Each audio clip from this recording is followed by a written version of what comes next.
Message from the author plus dedication. I'm immensely grateful that this book is in your hands.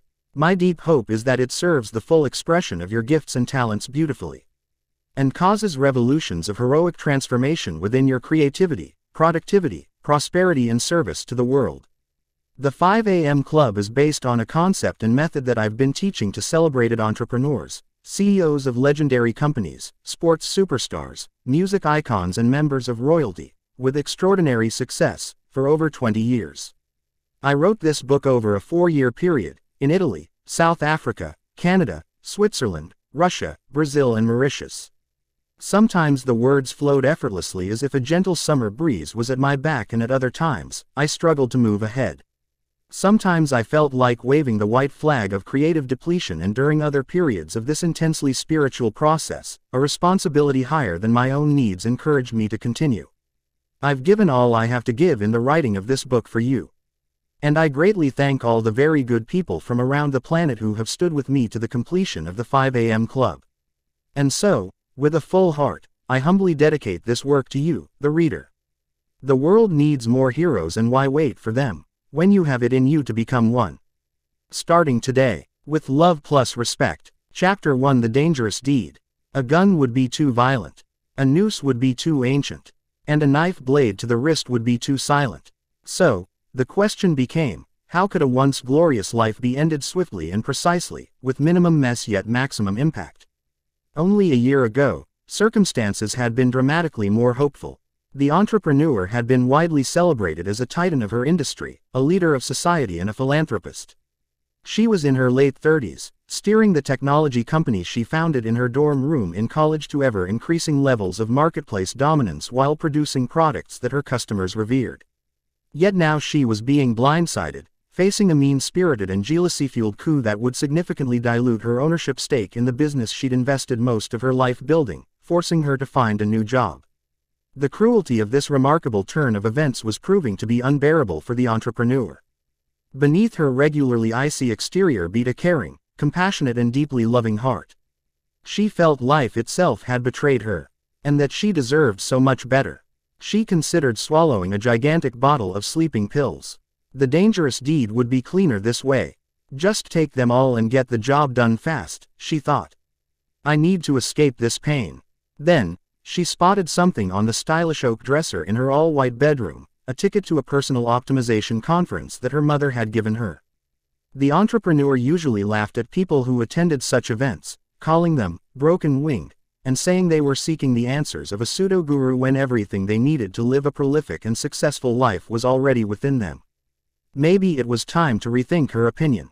She couldn't see many options. Either she'd go to the seminar and experience some breakthrough that would save her life, or she'd find her peace via a quick death. Chapter 2: A Daily Philosophy on Becoming Legendary. Do not allow your fire to go out. Spark by irreplaceable spark in the hopeless swamps of the not quite, the not yet, and the not at all. Do not let the hero in your soul perish in lonely frustration for the life you deserved and have never been able to reach. The world you desire can be won. It exists. It is real. It is possible. It is yours. Ayn Rand. He was a speaker of the finest kind. A genuine spellbinder. Nearing the end of a fabled career and now in his 80s, he had become revered throughout the world as a grandmaster of inspiration, a legend of leadership and a sincere statesman helping everyday people realize their greatest gifts. In a culture filled with volatility, uncertainty and insecurity, the Spellbinders events drew stadium-sized numbers of human beings who longed not only to lead masterful lives filled with creativity, productivity and prosperity but also to exist in a way that passionately elevated humanity. So that, at the end, they would feel confident they had left a wonderful legacy and made their mark on the generations that would follow. This man's work was unique. It blended insights that fortified the warrior within our characters with ideas that honored the soulful poet who resides inside the heart. His messaging showed ordinary individuals how to succeed at the highest levels of the business realm yet reclaim the magic of a life richly lived. So, we return to the sense of awe we once knew before a hard and cold world placed our natural genius into bondage by an orgy of complexity, superficiality and technological distraction. Though the spellbinder was tall, his advanced years left him slightly bent over. As he walked the platform, he stepped carefully yet gracefully, A precisely fitted charcoal gray suit with soft white pinstripes gave him an elegant look. And a pair of blue-tinted eyeglasses added just the right amount of cool. Life's too short to play small with your talents, the spellbinder spoke to the room of thousands. You were born into the opportunity as well as the responsibility to become legendary. You've been built to achieve masterwork-level projects, designed to realize unusually important pursuits and constructed to be a force for good on this tiny planet. You have it in you to reclaim sovereignty over your primal greatness in a civilization that has become fairly uncivilized. To restore your nobility in a global community where the majority shops for nice shoes and acquires expensive things yet rarely invests in a better self. Your personal leadership requires, no, demands, that you stop being a cyber zombie relentlessly attracted to digital devices and restructure your life to model mastery, exemplify decency and relinquish the self-centeredness that keeps good people limited. The great women and men of the world were all givers, not takers. Renounce the common delusion that those who accumulate the most win. Instead, do work that is heroic, that staggers your marketplace by the quality of its originality as well as from the helpfulness it provides. While you do so, my recommendation is that you also create a private life strong in ethics, rich with marvelous beauty and unyielding when it comes to the protection of your inner peace. This, my friends, is how you soar with the angels. And walk alongside the gods. The spellbinder paused. He drew in a gulp of air, as big as a mountain. His breathing grew strained and made a whooshing noise as he inhaled. He looked down at his stylish black boots that had been polished up to a military grade. Those in the front row saw a single tear drizzle down the time-worn yet once handsome face. His gaze remained downward. His silence was thunderous. The spellbinder appeared unsteady. After a series of stressful moments that had some in the audience shifting in their seats, the spellbinder put down the microphone he had been holding in his left hand. With his free hand, he tenderly reached into a pocket of his trousers and pulled out a crisply folded linen handkerchief. He wiped his cheek. Each of you has a call on your lives. Every one of you carries an instinct for excellence within your spirits. No one in this room needs to stay frozen in average and succumb to the mass mediocratization of behavior evident in society along with the collective deprofessionalization of business so apparent in industry. Limitation is nothing more than a mentality that too many good people practice daily until they believe it's reality. It breaks my heart to see so many potentially powerful human beings stuck in a story about why they can't be extraordinary, professionally and personally. You need to remember that your excuses are seducers, your fears are liars and your doubts are thieves. Many nodded. A few clapped. Then many more applauded. I understand you. I really do, continued the spellbinder. I know you've had some difficult times in your life. We all have. I get that you might be feeling things haven't turned out the way you thought they would when you were a little kid, full of fire, desire and wonder. You didn't plan on each day looking the same, did you?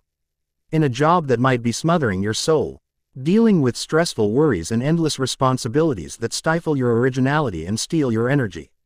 Lusting after unimportant pursuits and hungry for the instant fulfillment of trivial desires, often driven by a technology that enslaves us instead of liberating us. Living the same week a few thousand times and calling it a life. I need to tell you that too many among us die at 30 and are buried at 80. So, I do get you. You hoped things would be different. More interesting, more exciting, more fulfilling, special and magical. The spellbinder's voice trembled as he spoke these last words. He struggled to breathe for an instant. A look of concern caused his brow to crinkle. He sat down on a cream-colored chair that had been carefully placed at the side of the stage by one of his assistants. And, yes, I am aware that there are also many in this room who are currently leading lives you love. You're an epic success in the world, fully on your game and enriching your families and communities with an electricity that borders on otherworldly. Nice work. Bravo. And, yet, you too have experienced seasons where you've been lost in the frigid and dangerous valley of darkness. You, too, have known the collapse of your creative magnificence as well as your productive eminence into a tiny circle of comfortableness, fearfulness and numbness that betrayed the mansions of mastery and reservoirs of bravery inside of you. You, too, have been disappointed by the barren winters of a life weakly lived. You, too, have been denied many of your most inspired childhood dreams. You, too, have been hurt by people you trusted. You, too, have had your ideals destroyed. You, too, have had your innocent heart devastated, leaving your life decimated, like a ruined country after ambitious foreign invaders infiltrated it. The cavernous conference hall was severely still. No matter where you are on the pathway of your life, please don't let the pain of an imperfect past hinder the glory of your fabulous future. You are so much more powerful than you may currently understand. Splendid victories, and outright blessings, are coming your way. And you're exactly where you need to be to receive the growth necessary for you to lead the unusually productive, extremely prodigious and exceptionally influential life that you've earned through your harshest trials. Nothing is wrong at this moment, even if it feels like everything's falling apart.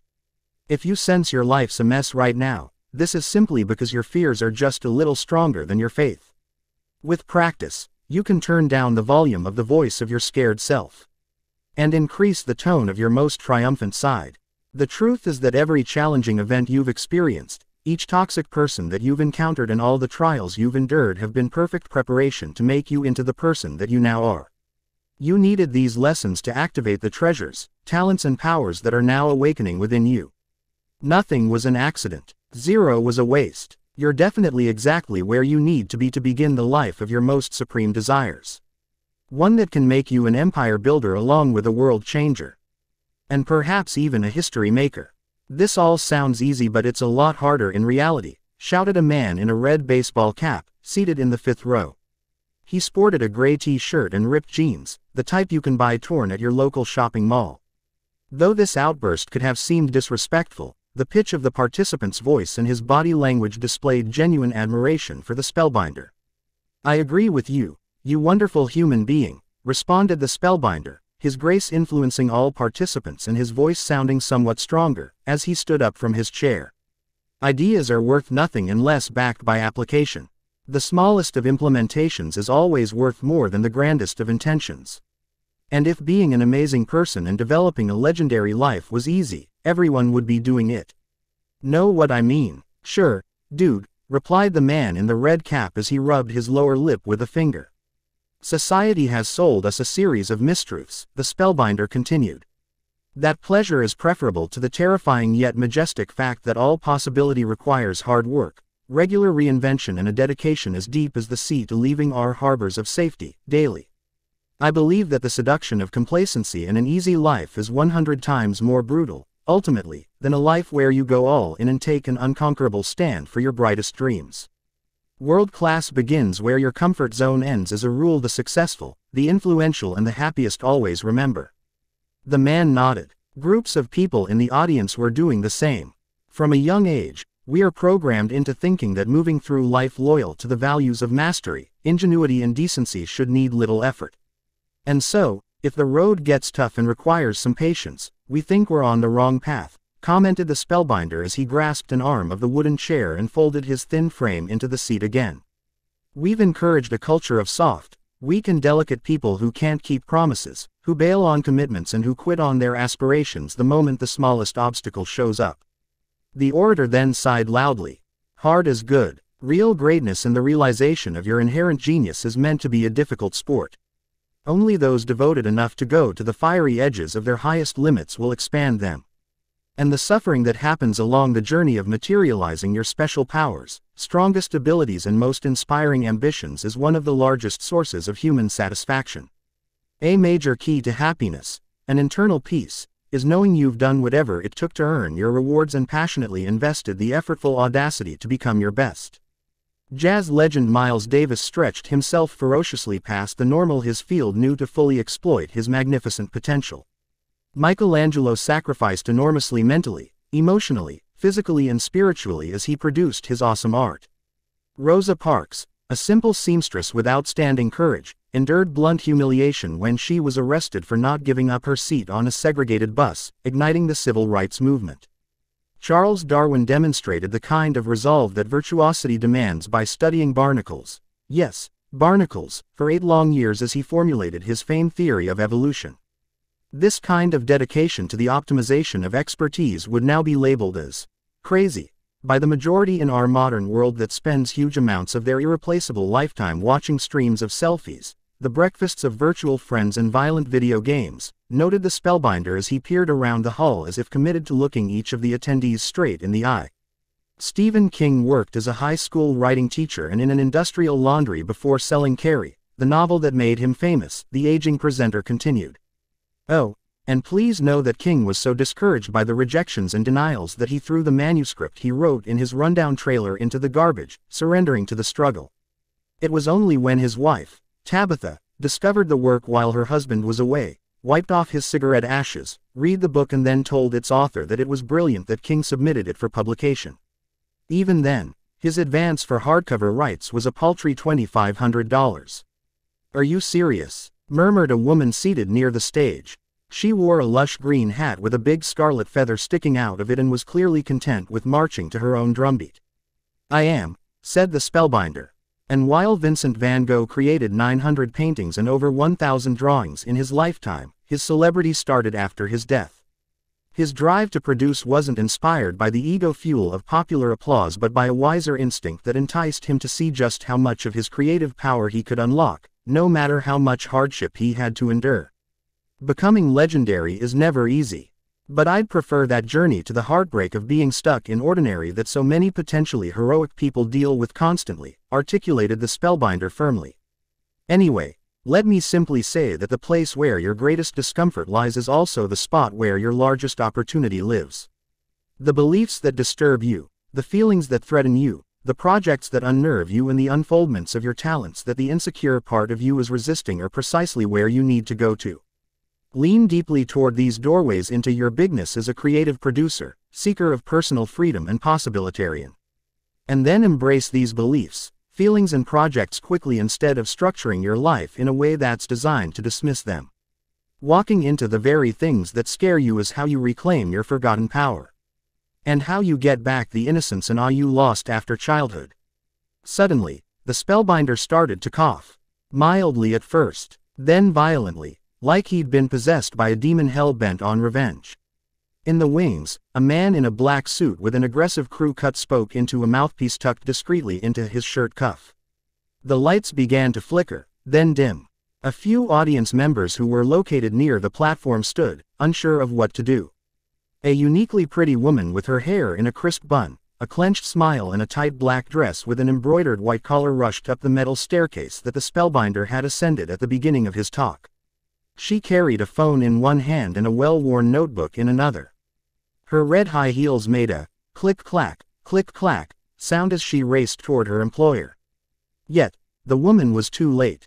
The spellbinder crumpled to the floor like a punch-drunk boxer with a large heart but weak skills in the final round of a once glorious career that he should have ended many years earlier. The old presenter lay still.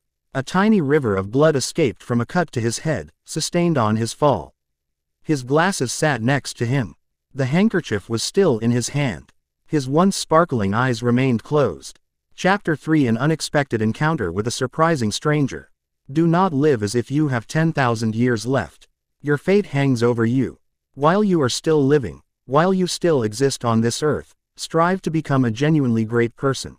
Marcus Aurelius, Roman Emperor. The entrepreneur lied to the people she met at the seminar, telling them she was in the room to learn the spellbinder's fabulous formulas for exponential productivity as well as to discover the neuroscience beneath personal mastery that he had been sharing with leaders of industry.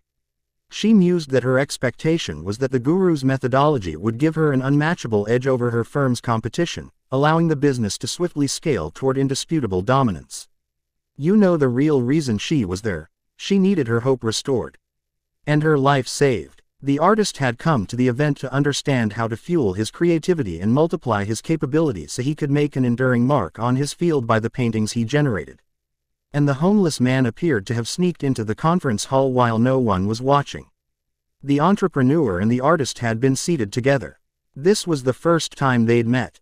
"Do you think he's dead?" she asked as the artist fidgeted with his dangling Bob Marley dreadlocks.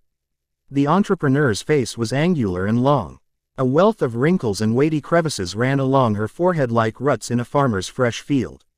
Her brown hair was medium in length and styled in an "I mean business and dare not mess with me" kind of a way. She was lean, like a long-distance runner, with thin arms and lithe legs that emerged from a sensible blue designer skirt. Her eyes looked sad, from old hurts that had never been healed. And from the current chaos that was infecting her beloved company. "Not sure," He's old. He fell hard. God, that was wild. Never seen anything like it, the artist said anxiously as he tugged on an earring. I'm new to his work. I'm not into this sort of thing, the entrepreneur explained.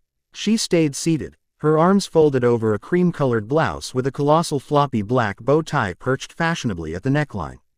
But I liked a lot of his information on productivity in this era of devices destroying our focus and our ability to think deeply. His words made me realize I have to guard my cognitive assets in a far better way, she carried on, fairly formally. She had no real interest in sharing what she was going through, and she obviously wanted to protect her facade of an illustrious businesswoman ready to rise to the next level. Yeah, he's deaf hip, said the artist, looking nervous. He's helped me so much. Can't believe what just went down. Surreal, right? He was a painter. Because he wanted to elevate his craft as well as improve his personal life, he followed the spellbinder's work. But, for whatever reason, the demons within him seemed to hold power over his greater nature. So, he'd inevitably sabotage his Herculean ambitions and wonderfully original ideas. The artist was heavy. A goatee jutted out from under his chin. He wore a black t-shirt and long black shorts that fell below his knobby knees. Black boots with rubber soles, the kind you may have seen Australians wear, completed the creative uniform. A fascinating cascade of tattoos rolled down both arms and across his left leg. One said, "Rich people are fakers." Another stole a line from Salvador Dali, the famed Spanish artist. It read simply, "I don't do drugs. I am drugs." "Hi, guys," the homeless man spoke inappropriately loudly from a few rows behind the entrepreneur and the artist. The auditorium was still emptying, and the audiovisual crew was noisily tearing down the staging. Event staff swept the floor. A Nightmares on Wax song played soothingly in the background. The two new acquaintances turned around to see a tangled mess of wild person hair, a face that looked like it hadn't been shaved in decades and a tattered arrangement of terrifically stained clothing. "Yes?" asked the entrepreneur in a tone as cold as an ice cube in the Arctic. "Can I help you?" "Hey, brother, what's up?" offered the artist, more compassionately. The homeless man got up, shuffled over and sat next to the two. "Do you think the guru's croaked?" he asked as he picked at a scab on one of his wrists. "Not sure," the artist replied as he twirled another dreadlock. "Hope not. Did you guys like the seminar? You into what the old-timer said?" continued the scruffy stranger. "Deaf," said the artist. "I love his work. I have a hard time living it all, but what he says is profound. And powerful." "I'm not so sure," the entrepreneur said cynically. "I like a lot of what I heard today, but I'm still not convinced on some other things. I'll need some time to process it all." "Well, I think he's numero uno," stated the homeless man with a burp. "I made my fortune thanks to the teachings of the spellbinder. And have enjoyed a pretty world-class life because of him, too. Most people wish for phenomenal things to happen to them. He taught me that exceptional performers make phenomenal things happen to them. And the great thing is, he not only gave me a secret philosophy to get my big dreams done, but he taught me the technology, the tactics and tools, to translate the information into results. His revolutionary insights on how to install a fiercely productive morning routine alone transformed the impact I've had on my marketplace." A jagged scar ran along the homeless man's forehead, just above his right eye. His threatening beard was gray. Around his neck he sported a beaded necklace, like the ones Indian holy men wear at their temples. Though his hyperbole made him sound unstable and his visage made it appear that he'd lived on the streets for many years, his voice displayed an irregular sense of authority. And his eyes revealed the confidence of a lion. "Total crackpot," the entrepreneur whispered to the artist. "If he's got a fortune, I'm Mother Teresa." "Got you. He seems insane," the artist replied. "But check out his humongous watch." On the left wrist of the homeless man, who seemed to be in his late 60s, was one of those massive timepieces that British hedge fund managers are prone to wear when they go out to dinner in Mayfair. It had a dial the color of a revolver surrounded by a stainless steel rim, a red needle-thin hour hand and a sunset orange minute hand. This noteworthy badge of honor was united with a wide black rubber strap, lending a diver-like feel to the whole luxurious look. $100 grand, easily, said the entrepreneur discreetly. "Some of the people at my shop bought watches like that the day after our IPO. Unfortunately, our share price plummeted. But they kept their damn timepieces. So, what part of the Spellbinder's talk did you cats like best? The vagabond asked, still scratching his wrist. Was it all the stuff about the psychology of genius that he started out with? Or maybe those incredible models he taught on the productivity hacks of billionaires that he jammed on in the middle? Maybe you were stoked by all the neurobiology that creates top performance. Or did you vibe with his theory on our responsibility to reach legendary while serving as an instrument for the benefit of humanity that he walked us through before the dramatic finish? The homeless man then winked, and glanced at his big watch. Hey, dudes, this has been fun. But time is one of the most precious commodities of Learn to Bulletproof. Warren Buffett, the brilliant investor, said the rich invest in time. The poor invest in money. So I can't hang with you humans too long. Got a meeting with a jet and a runway. Know what I mean? He seems to be delusional, thought the entrepreneur. Buffett also said, I buy expensive suits. They just look cheap on me. Maybe you'll remember that quote, too. And, she continued, I really don't mean to be rude, but I'm not sure how you got in here. And I have no idea where you got that fat watch from or what jet you're talking about. And please stop speaking the way you do about what happened at the presentation. Nothing funny about it. Seriously, I'm not sure the gentleman's still breathing. Deaf true, the artist agreed as he stroked his goatee. Not cool. And why do you talk like a surfer? Hey guys, chill, said the homeless man. First, I am a surfer. I spent my teenage years on a board in Malibu. Used to ride near a point where the rad breaks are. Now I surf the smaller waves in Tamarin Bay, a spot you cats have probably never been to. Never heard of the place. You're fairly outrageous, the entrepreneur said frostily. The homeless man was unstoppable. And second, I have been very successful in the business world. I've built a bunch of companies that are extremely profitable in this age of firms making billions in income yet nothing on their bottom line. What a joke. The world's going a little berserk. Too much greed and not enough good sense. And third, if I may, he added as his gravelly voice grew stronger, there is a plane waiting for me. On a tarmac not so far from here. So, before I go, I'll ask you again, because I want to know. What part of the Spellbinder's presentation did you two like best? Pretty much the whole thing, the artist answered. Loved it all so much, I recorded every word the old legend said. That's illegal, cautioned the homeless man, crossing his arms firmly. You could get into serious lawyer trouble doing that. It is against the law, confirmed the entrepreneur. Why would you do that? Because I wanted to. Just felt like it. I do what I want to do. Rules are made for destruction, you know. Picasso said you should learn the rules like a pro so you can break them like an artist. Need to be myself and not some sheep with no balls, blindly following the flock down a path that leads to nowhere. Most people, especially people with cash, are nothing but a bunch of frauds, declared the artist. It's like the Spellbinder sometimes says, you can fit in. Or you can change the world. You don't get to do both. So, I recorded the whole thing. Shoot me. And jail would be interesting. I'd probably meet some cool people in there. Okay, said the homeless man. I don't like your decision. But I do love your passion.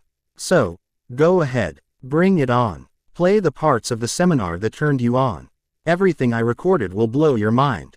The artist raised his arm to reveal a detailed tattoo of guitar virtuoso Jimi Hendrix. The phrase, when the power of love overcomes the love of power, the world will know peace, appeared over the dead superstar's face. You're about to hear something special, he added. Yes. Go ahead and play the parts you liked, encouraged the entrepreneur as she stood up. She wasn't quite sure why but, ever so slightly, something was beginning to shift deep within her core. Maybe life has been breaking me down, she thought. So I can make some sort of a breakthrough. Being at this event, meeting the artist, hearing the Spellbinder's words, even if she didn't agree with all he said, was giving her the feeling that what she was experiencing at her firm just might be some form of preparation demanded by her greatness. The entrepreneur was still skeptical. But she sensed she was opening. And possibly growing. So, she promised herself she'd keep following this process instead of retreating. Her former way of existing no longer served her. It was time for a change. The entrepreneur thought about a quote she loved from Theodore Roosevelt. It's not the critic who counts. not the man who points out how the strong man stumbles, or where the doer of deeds could have done them better. The credit belongs to the man who is actually in the arena, whose face is marred by dust and sweat and blood, who strives valiantly, who errs, who comes up short again and again because there is no effort without error and shortcoming, but who does actually strive to do the deeds, who knows great enthusiasms, the great devotions, who spends himself in a worthy cause, who at the best knows in the end the triumph of high achievement, and who at the worst, if he fails, at least fails while daring greatly, so that his place shall never be with those cold and timid souls who neither know victory nor defeat. She also recalled the phrase she'd learned from the spellbinder's address, something like, "The moment when you most feel like giving up is the instant when you must find it in you to press ahead." And so, the businesswoman reached deep within herself and made a vow to continue her quest to find her answers, solve her problems and experience vastly better days. Her hope was gradually expanding, and her worries were slowly shrinking. And the small, still voice of her finest self was beginning to whisper that a very special adventure was about to begin. Chapter 4: Letting Go of Mediocrity and All That's Ordinary. Why, sometimes I've believed as many as 6 impossible things before breakfast. Lewis Carroll, Alice in Wonderland. "You're a painter, right?" the homeless man asked as he toyed with a loose button on his shabby shirt. "Yeah," mumbled the artist. "Sort of a frustrated one. I'm good, but not great. I have a lot of art at my flat in Zurich," said the homeless man, smiling indulgently. "Bought a place right on the Bahnhofstrasse just before the prices skyrocketed. I've learned the importance of being around only the highest quality, wherever I go. That's one of the best winning moves I've made to create the life I've crafted. In my businesses, I only allow in top players, because you can't have an A-level company with C-level performers. We only release products that totally disrupt our market and then absolutely change the field by how valuable they are. My enterprises only offer services that ethically enrich our clients, deliver a breathtaking user experience and breed fanatical followers who couldn't imagine doing business with anyone else. And in my personal life, it's the same thing. I only eat the best food, though I don't eat a lot of it. I only read the most original and thoughtful books, spend my time in the most light-filled and inspiring of spaces and visit the most enchanting of places.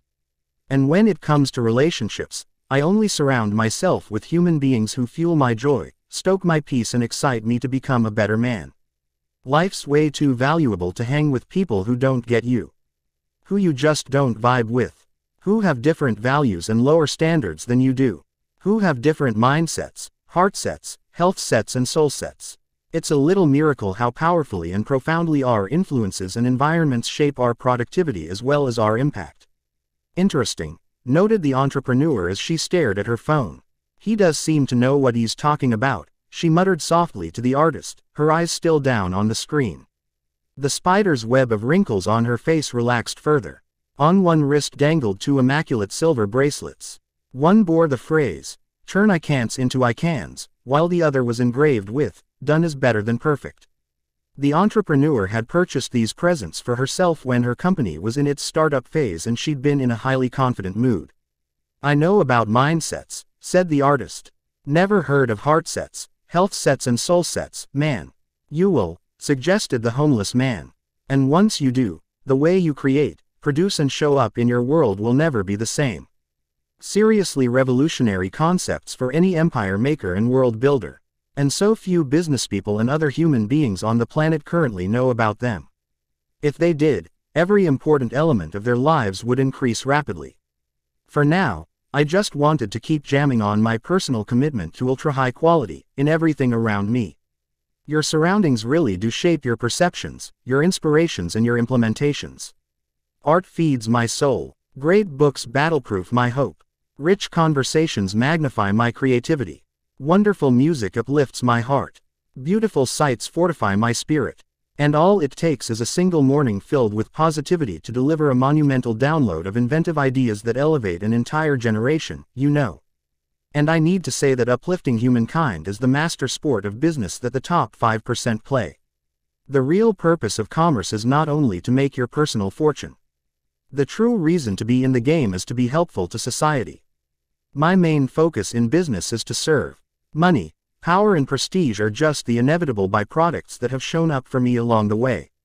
An old and remarkable friend taught me this way of operating when I was a young man. It totally transformed the state of my prosperity and the magnitude of my private freedom. And this contrarian business philosophy has dominated my way of doing things ever since. Who knows, maybe I'll introduce my mentor to you sometime." The vagrant paused. He studied his large watch. Next he closed his eyes and said these words, "Own your morning. Elevate your life." As if by magic, a fairly small and quite thick piece of white paper appeared in the palm of his outstretched left hand. It was quite a trick. You would have been exceedingly impressed if you were standing there with these 3 souls. Here's what the image on the paper looked like. The entrepreneur and the artist both had their mouths open at this point, appearing to be both confused and mesmerized. You two each have a hero inside of you. You knew this as a child before adults told you to limit your powers, shackle your genius and betray the truths of your heart, the homeless man told them, sounding a lot like the spellbinder.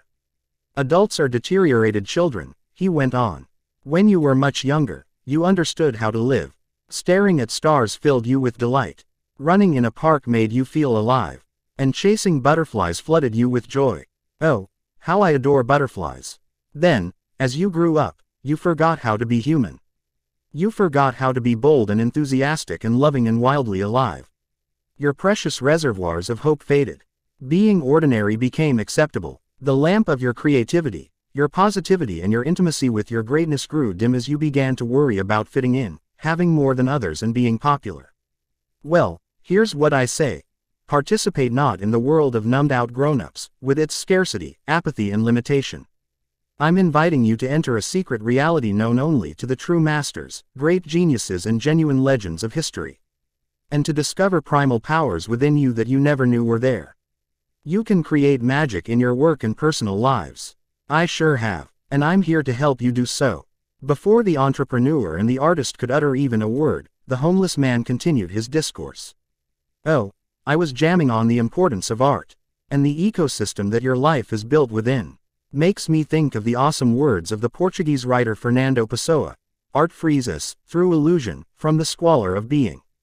While feeling the wrongs and sufferings endured by Hamlet, Prince of Denmark, we don't feel our own, which are vile because they're ours and vile because they're vile. Also reminds me of what Vincent van Gogh said, "For my part one know nothing with any certainty, but the sight of the stars makes me dream." The homeless man swallowed hard. His eyes darted away. He cleared his throat nervously. Guys, I've been through a lot. Been knocked down and kicked around a ton by life. Been sick. Been attacked. Been abused. Been misused. Hey, I'm sounding like a country song. If my gal cheated on me and my dog died, I'd have a hit single. The homeless man laughed. An odd, guttural, circus clown on acid sort of laugh. He carried on. Anyway, it's all good. Pain is the doorway into deep. Know what I mean? And tragedy is nature's great purifier. It burns away the fakeness, fear and arrogance that is of the ego. Returns us to our brilliance and genius, if you have the courage to go into that which wounds you. Suffering yields many rewards, including empathy, originality, relatability and authenticity. Jonas Salk said, "I have had dreams and I've had nightmares, but I have conquered my nightmares because of my dreams," the uninvited vagabond added wistfully. He's super weird, incredibly eccentric, but there's something special to him, admitted the entrepreneur quietly to the artist, removing just a little more of the armor of cynicism that had protected her over her stellar career. What he just said is exactly what I've needed to hear. I get that he looks like he lives in a cardboard box on the streets. But listen to his words. Sometimes he speaks like a poet. How could he be so articulate? Where did his depth come from? And who is this old friend he says has taught him so much? He also has a warmth that reminds me of my dad. I still miss him. He was my confidant, my top supporter, and my best friend. I think of him every day. Okay, said the artist to the quirky stranger. You asked me what I liked best from the talk. I liked the part where the spellbinder talked about the Spartan warrior credo that says, "One who sweats more in training bleeds less in war." And I liked his line, "High victory is made in those early morning hours when no one's watching and while everyone else is sleeping." His teachings on the value of a world-class morning routine were great. The entrepreneur glanced down at her device. I've taken some good notes. But I didn't pick up those gems, she said as she captured what she had just heard. We only hear what we're ready to hear, observed the homeless man sagely. All learning meets us exactly where we're at, and as we grow greater, we understand better. The voice of the spellbinder suddenly rang out. The homeless man's eyes looked as huge as the Taj Mahal. One could see he was terrifically surprised to hear that famous tone. He spun around, seeking the source. Quickly, all became clear. The artist was playing his illicit recording from the seminar. Here's the part one liked most. To fully answer your question, brother, he stated, staring directly into the eyes of the shabby tramp. In a culture of cyber zombies, addicted to distraction and afflicted with interruption, the wisest way to guarantee that you consistently produce mastery-level results in the most important areas of your professional and personal life is to install a world-class morning routine. Winning starts at your beginning, and your first hours are when heroes are made. Wage a war against weakness and launch a campaign against fearfulness.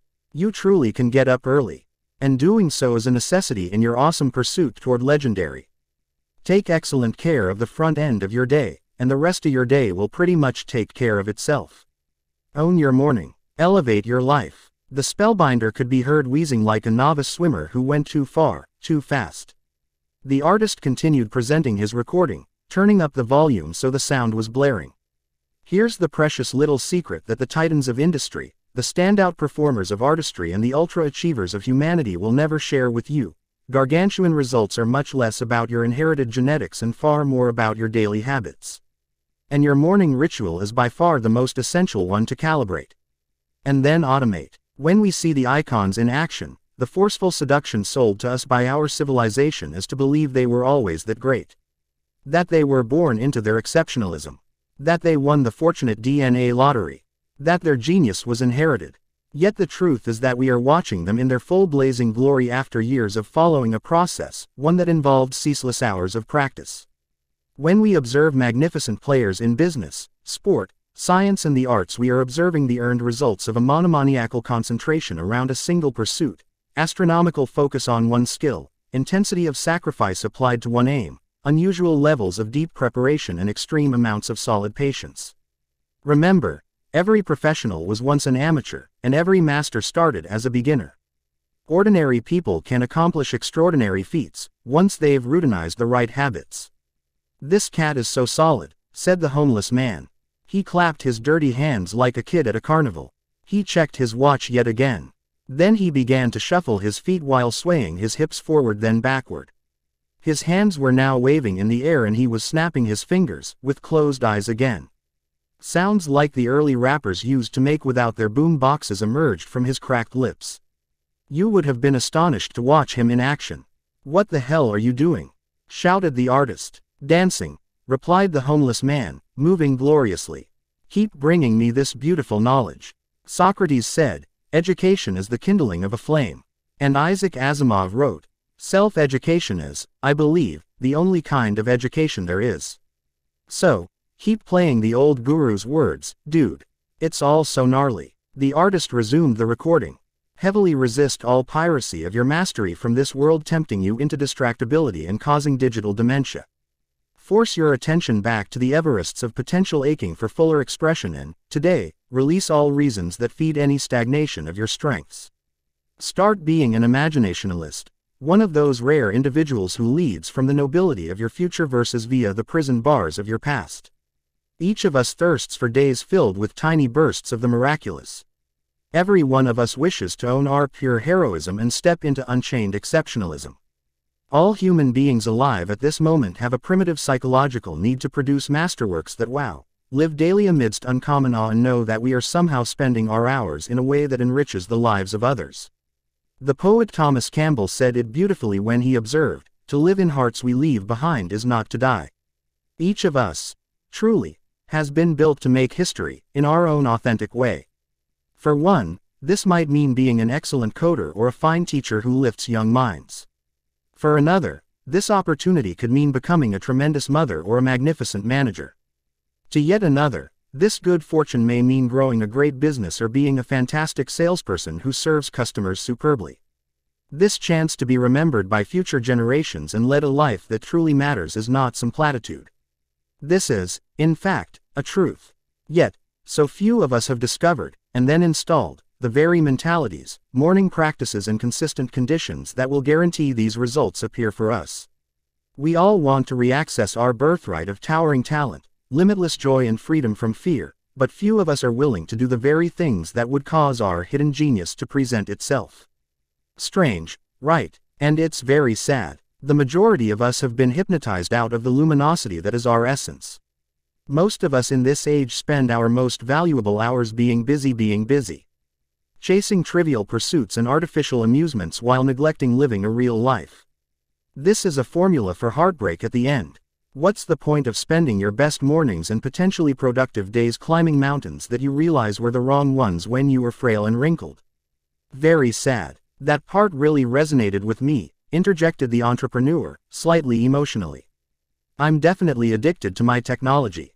Can't stop checking everything. First thing in the morning and last thing at night. It's draining my concentration. I can hardly focus on the important deliverables my team and I have committed to. And all the noise in my life is taking my energy. It all feels so complicated. I just don't feel I have any time for myself anymore. It's fairly overwhelming, all the messages and notifications and ads and diversions. And what the Spellbinder said is also so helpful to me as I raise my standards as a leader. I've sort of hit a wall. My company has grown faster than I ever expected. I've become more successful than I ever imagined. But there are some things causing me a ton of stress. She looked away and crossed her arms again.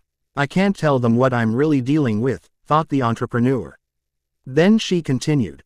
I've had to let go of people I really liked because I've learned people who fit at one stage of a business's life cycle may not work as the firm evolves. That's been hard. They were the right employees for an earlier time but they don't belong now. And some things are unfolding at my shop that have turned my life upside down. I don't really want to get into it. It's just a very shaky time for me.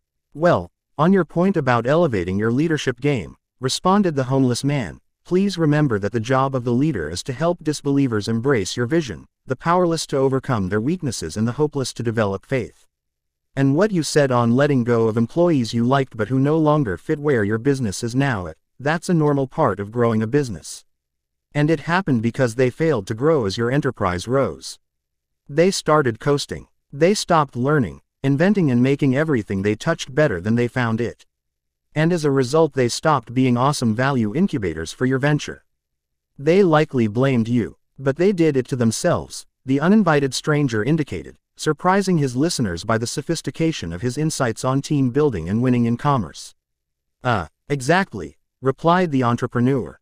So we had to leave them behind since they no longer delivered the results we were paying them for. A lot of nights I wake up at 2 a.m. soaked in steamy sweat. Maybe it's like what F1 racer Mario Andretti said, if everything seems under control you're not going fast enough. That's how I seem to feel most days. We're blowing past our key performance indicators so quickly it makes my head spin. New teammates to mentor, new brands to manage, new markets to penetrate, new suppliers to watch, new products to refine, new investors and shareholders to impress and 1,000 new responsibilities to handle. It really does feel like it's a lot. I have a huge capacity to get big things done. But there's a lot on my shoulders. The entrepreneur tightened her arms and scrunched her forehead together absent-mindedly. Her thin lips pulled together like a sea anemone shutting on sensing a fatal predator. And her eyes suggested she was suffering intensely. And, about your point about being addicted to technology, just remember that intelligently used, it advances human progress. Through using technology wisely our lives become better, our knowledge becomes richer and our wonderful world becomes smaller. It's the misuse of technology that's ruining people's minds, damaging their productivity and destroying the very fabric of our society. Your phone is costing you your fortune, you know, if you're playing with it all day long. And what you just said about all the pressure on you, how fantastic. Pressure is a privilege, said tennis legend Billie Jean King, the homeless man shared. You get to grow, and ascending as a person is one of the smartest ways to spend the rest of your life. With every challenge comes the gorgeous opportunity to rise into your next level as a leader, performer and human being. Obstacles are nothing more than tests designed to measure how seriously you want the rewards that your ambitions seek. They show up to determine how willing you are to improve into the kind of person who can hold that amount of success. Failure's just growth in wolf's clothing. And pretty much nothing else is as important in life as personal expansion, the unfoldment of your potential. Tolstoy wrote, "Everyone thinks of changing the world but no one thinks of changing himself." Become a bigger person and you'll also automatically become a better leader, and a greater producer. And yes, I agree that growth can be scary. But my mentor once taught me that the part of you that clings to fear must experience a sort of crucifixion so that the portion of you that deserves high honor undergoes a kind of reincarnation. Those are the exact words he shared with me. Freaky and deep, right? Said the hobo as he rubbed the holy man beads he was wearing. He kept going without waiting for an answer. My special teacher also told me that, to find your best self you must lose your weak self. And that only happens through relentless improvement, continuous reflection and ongoing self-excavation. If you don't keep rising daily you'll get stuck in your life, for the rest of your life. Makes me consider what the journalist Norman Cousins said, "The tragedy of life is not death but what we let die inside of us while we live." The homeless man raised his raspy voice and observed, "My special teacher taught me that once we transform the primary relationship with ourselves, we'll find that our relationships with other people, our work, our income and our impact transform." Most people can't stand themselves. So, they can never be alone and silent. They need to constantly be with other people to escape their feelings of self-hatred over all their wasted potential, missing the wonders and wisdom that solitude and quiet bring. Or they watch TV endlessly, not realizing it's eroding their imagination as well as bankrupting their bank account. My life feels so complicated. I feel so overwhelmed. I don't have any time for myself, the entrepreneur repeated. Not sure what's happened to my life. Things have just become hard. I understand you, the artist said as he placed an arm over his new friend's shoulder. My intuition tells me that you're going through a lot more than you're sharing. And that's okay. You know, some days life seems so messy that I can't get out of bed. I just lie there, man. I close my eyes and wish the fog in my head would just go away. Even for a day, I can't think straight some of the time. And on those days, my heart has no hope in it at all. It sucks. And a lot of people suck, too, man. I'm not antisocial, I'm just anti-moron. Too many dumb people around these days. Taking stupid fashion pictures of themselves with pouty lips in clothes they can't afford. Hanging with people they don't even like. I'd rather live a thoughtful life. A risky life. A real life. An artist's life. Drives me crazy how superficial people have become. The artist then punched one fist into his other hand. Unyielding creases appeared along his jawline and a blue vein twitched in his thick neck. "Sure, I got you," said the homeless man. "Life isn't easy, people. Tough slog a lot of the time. But like John Lennon said, everything will be okay in the end. And if it's not okay, it's not the end," he offered kindly, spouting yet another quote from what seemed to be an unlimited supply in his brain. The artist softened instantly, smiling in a way that looked almost sweet. He exhaled mightily. He liked what he'd just heard. And, the vagrant continued, this climb up into the rare air of personal and professional mastery that the three of us have obviously signed up for is not for the weak. Upgrading your life so you know real joy and optimizing your skills so you own your field can be uncomfortable a lot of the time. I need to be honest. But here's one key thing I've learned.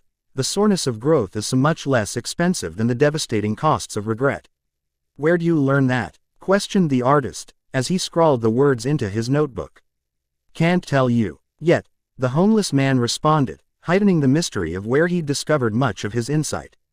The entrepreneur turned away from the artist and jotted down some of her thoughts into her device. The homeless man then reached into a pocket of his hole-ridden plaid shirt and produced a heavily used index card. He held it up like a kindergarten student at show and tell.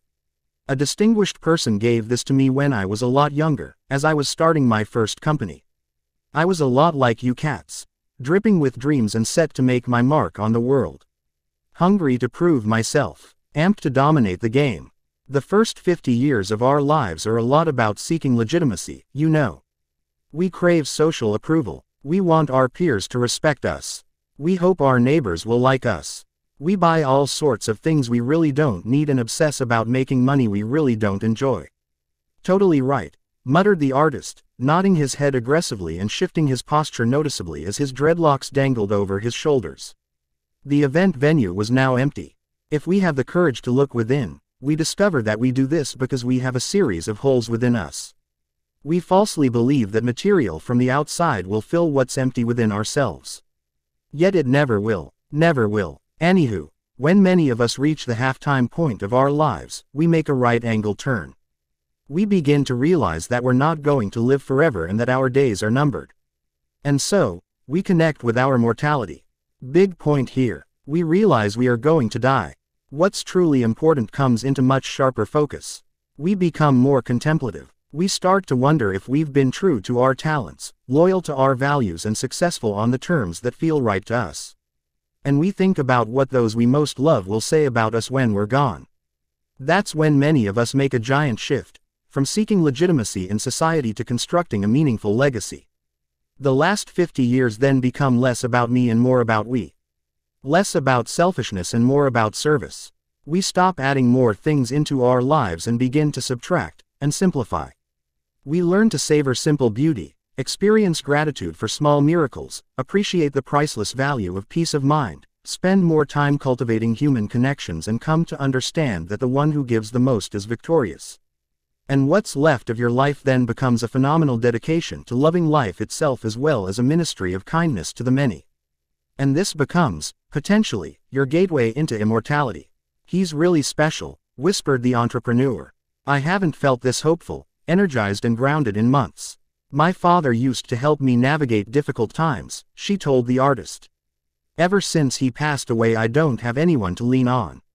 What happened to him? Quizzed the artist. I'm a little fragile right now, even though I feel stronger now than I did when I walked in here this morning, that's for sure. But I'll simply say that he took his own life. Dad was a remarkable man, a tremendously successful business pioneer. He flew airplanes, raced fast cars and loved superb wine.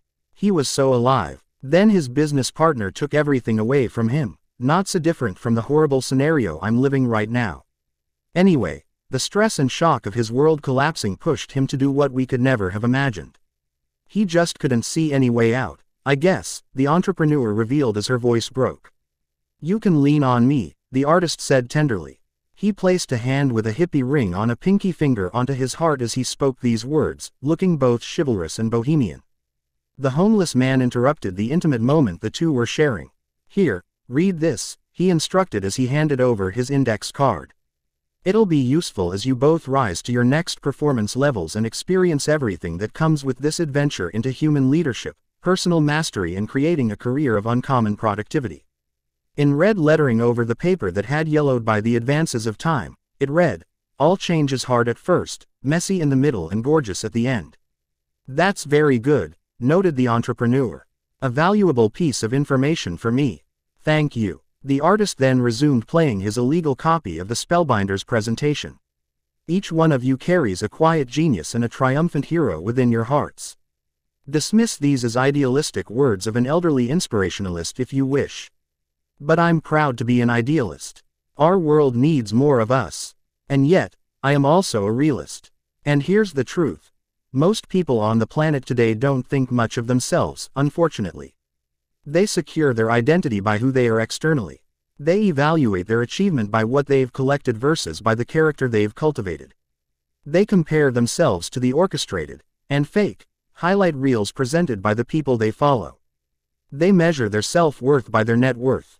And they get kidnapped by the false thought that because something has never been done it can't be done, depleting the grand and electrifying possibilities their lives are meant to become. This explains why the majority is sinking in the quicksand of uncertainty, boredom, distraction and complexity. Drama mamas, the homeless man interrupted again. That's what I call men and women who've caught the virus of victimitis excusitis. All they do is complain about how bad things are for them instead of applying their primal power to make things better. They take instead of give, criticize instead of create and worry instead of work. Build antibodies to combat any form of average from getting anywhere near your professional days at the office and your private life at home. Never be a drama mama. The entrepreneur and the artist peeked at each other. Then they giggled. both at the terms the quirky stranger was using and at the way he'd raised an arm and made the fingers of one hand into a peace sign as he spoke the words he'd just shared. If you were standing there with them, you would think he was weird too. The spellbinder could then be heard speaking the following words on the recording with dramatic flair. To be clear, every day, for the rest of your life, you'll be faced with the chance of showing leadership, wherever you are and in all that you do. Leadership isn't just for global icons and marketplace titans. It's an arena everyone gets to play in. Because leadership is a lot less about having a formal title, a large office and money in the bank. And a lot more about committing to mastery over all you do, and in who you are. It's about resisting the tyranny of the ordinary, refusing to allow negativity to hijack your sense of awe and preventing any form of slavery to mediocrity from infesting your life. Leadership is about making a difference, right where you're planted. Real leadership is about sending out brave work that exemplifies genius, turns your whole field on its head by its scope, innovation and execution, and is so staggeringly sublime that it stands the test of time. And never work only for the income. Labor for the impact. Make your dominant pursuit the heartfelt release of value that represents an uncommon magic that borders on the poetic. Demonstrate the full expression of what's possible for a human being to create. Develop the patience to stick with your dedication to absolute world-class output, even if over a lifetime you only generate a single masterpiece. To achieve this feat alone will have made your life's journey a worthy trek. Be a virtuoso, a standout, an exceptionalist. The top 5% are a lot less concerned with fame, cash and approval and a lot more invested in punching above their weight class within their craft, playing above their pay grade around their talents and creating the kind of productivity that inspires, and serves, millions. That's often why they make millions. So never mail it in. Always bring it on. The homeless man now had his eyes closed, and was down on the floor doing a series of one-armed push-ups. All the while he was chanting, "Own your morning. Elevate your life." The entrepreneur and the artist shook their heads. "One of my favorite books is The Prophet," mused the artist. "It's one of the best-selling works of poetry ever written. I read that Khalil Gibran carried the manuscript around with him for 4 long years and refined it constantly before giving it to his publisher, just say it was pure art. I still remember the exact words he spoke when he was interviewed by a journalist about his creative process because they guide me a lot when I'm in the studio. His words keep me reaching for a greater power as an artist, even though I battle procrastination a lot. Like I said, I'm pretty good. But I know I can be great. If I could just beat my self-sabotage and my demons." The homeless man now had his eyes closed, and was down on the floor doing a series of one-armed push-ups. All the while he was chanting, "Own your morning. Elevate your life." The entrepreneur and the artist shook their heads. "One of my favorite books is The Prophet," mused the artist. "It's one of the best-selling works of poetry ever written. I read that Khalil Gibran carried the manuscript around with him for 4 long years and refined it constantly before giving it to his publisher, just say it was pure art. I still remember the exact words he spoke when he was interviewed by a journalist about his creative process because they guide me a lot when I'm in the studio. His words keep me reaching for a greater power as an artist, even though I battle procrastination a lot. Like I said, I'm pretty good. But I know I can be great. If I could just beat my self-sabotage and my demons." "What did he say?" asked the homeless man, now standing and twiddling with his big watch. Beads of perspiration meandered down his angular face. "Here's exactly what he said," mentioned the artist. "I wanted to be sure, very sure, that every word of it was the very best I had to offer." "Gnarly," replied the homeless man. "That's the standard that the best ones always hold themselves to." Abruptly, the spellbinder could be heard coughing in the audio. His comments that followed seemed to struggle out of him, like an unborn child fiercely reluctant to leave the security of its loving mother's warm and safe womb. "Anyone can become an everyday leader by showing up as I'm encouraging. When it's easy and especially when it's difficult.